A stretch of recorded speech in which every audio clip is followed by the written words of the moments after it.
All right, friends, this is the second video in the series on angles. So in this video, we're going to talk about how we can measure the size of different angles. But first things first, remember, you can push pause anytime you need to throughout this video.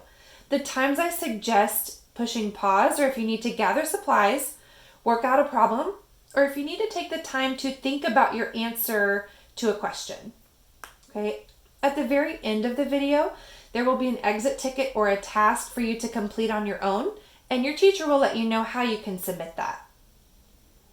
Just remember, it is very important that you take an active role in your learning. That means don't just watch the video and look at the content and try to learn it that way. When I say to pause and try something on your own, be sure to do that. Be sure to pause the video, take the time to think about it on your own, because that's how your brain is going to grow and that's how you're going to learn best. Okay, so one of the things that you'll need to do before we really get started is you're going to need to make a new tool for yourself. This is called a protractor. It looks kind of like a curved ruler, but it's used to measure angles. Most people don't have protractors around their house, and that's okay. You can make one simply by finding a picture, searching online for a picture of a protractor, print it, and cut it out. The one I made is pretty large so that you could see it in the video. If you make one, you'll probably want to make one about a fourth of this size, or at least half this size, simply because we're going to be measuring some angles together, and you're going to want to hold your protractor up to the screen. So if you have a smaller screen, a smaller protractor would probably be the most useful. So go ahead and pause the video and find your picture of a protractor and print and cut it out.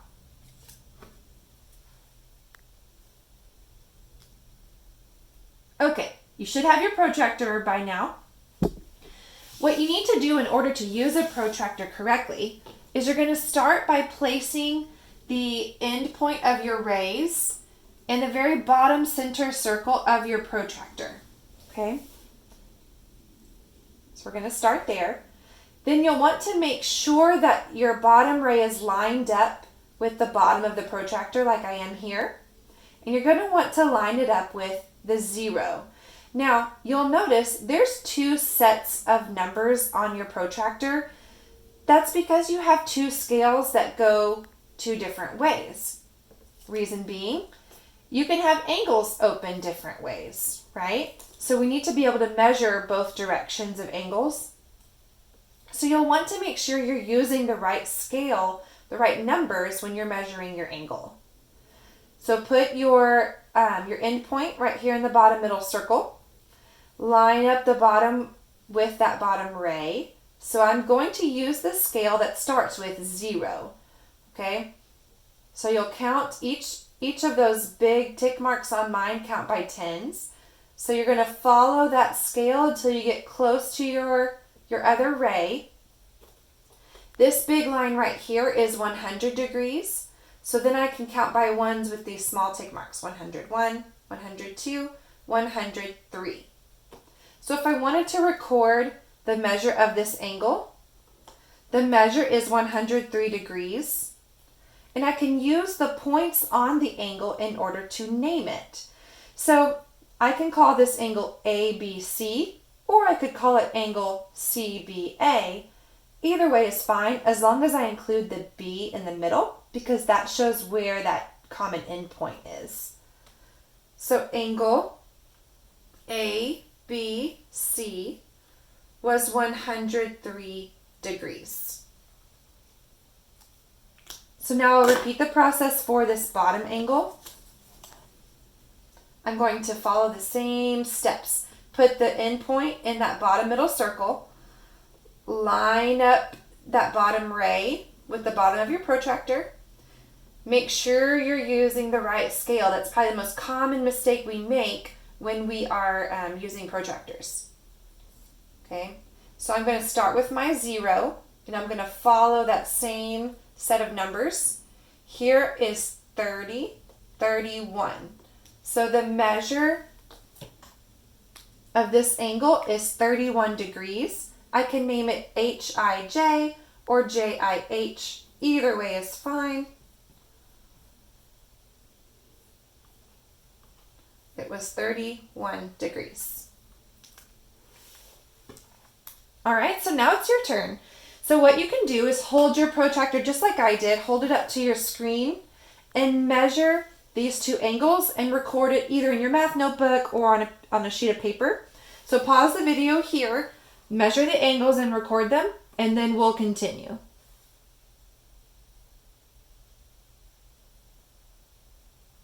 Okay, let's go ahead and measure the angles and see if we got similar measures.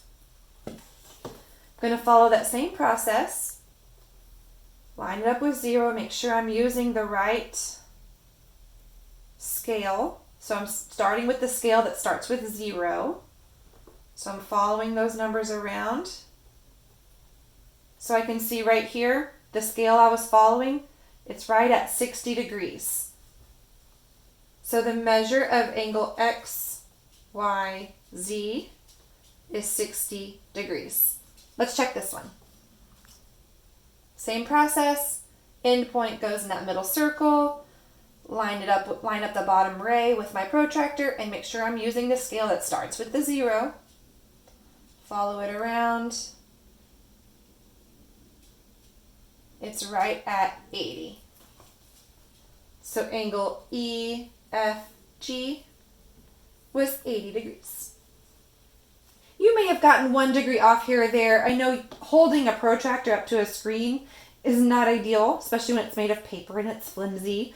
So if you got a degree off or so, that's okay, but you should have the general idea that we are using the protractor kind of like a ruler, but instead of measuring inches or centimeters, we're measuring the number of degrees inside an angle.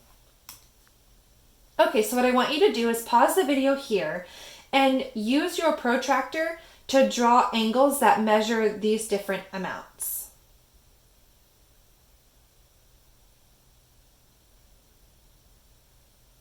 Okay, so I'm not going to show you each one, but I can show you the process I would use. You may have used a slightly different process and that's okay. But what I would do first is I would start by drawing my bottom ray.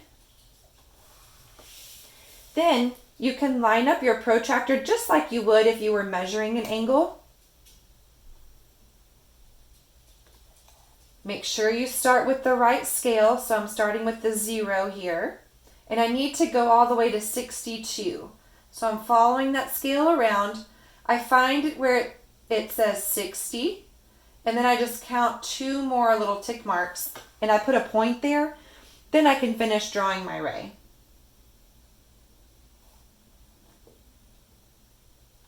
Okay, you would do the same thing with all of the other angle measures.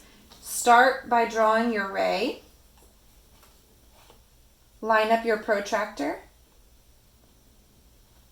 Start with the correct scale and find that measure and put a point there. So I'd follow my measure, follow the right scale here. Here's 1, 10, 11, 12, 13.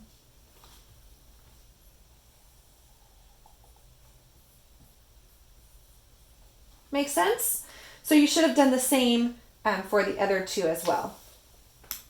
So now, as your final exit ticket, again, your teacher will let you know how to submit this, but you're going to either get a sheet of paper or your math notebook and draw this chart here. Your goal is to use your paper protractor, go around your house, you can go outside, and you're trying to find different angles of different objects that fall between these ranges. Okay, so for example, I would go around and measure the angles of the corners of things, or just really any kind of angle you can find. You can open your oven door a certain amount and measure it. You're trying to find measures that fall within, in that first row, between 1 degree and 45 degrees. Once you find something, draw the object, draw the angle on the object and label it, and then record what the actual angle measure was of that object. Okay? You'll repeat that same process for each of the following ranges. So pause the video so that you can write those down and draw your chart.